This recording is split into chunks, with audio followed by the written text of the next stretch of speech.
యోగికి స్క్రిజోఫ్రేనియా ఉందని డాక్టర్ మురళీధర్ చెప్పడంతో అంటే ఏమిటో కోర్టుకు వివరంగా చెప్పండి అంది ప్రవళిక.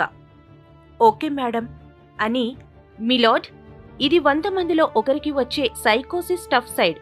పూర్వీకులలో ఎవరికైనా ఉంటే జెనెటికల్గా వస్తుంది, లేదా కుటుంబ సమస్యలు ఒత్తిడికి లోనవడం వల్ల వస్తుంది. పిల్లలను అతి గారాబంగా పెంచడం లేదా అసలు పట్టించుకోకపోవడం వలన కూడా ఈ సమస్య వస్తుంది. ఈ సమస్య ఉన్నవారికి మౌనంగా ఉండడం, అబద్ధాలు మాట్లాడటం, భ్రమల్లో కూరుకుపోవడం, అనుమానాలు ఇలాంటి లక్షణాలుంటాయి.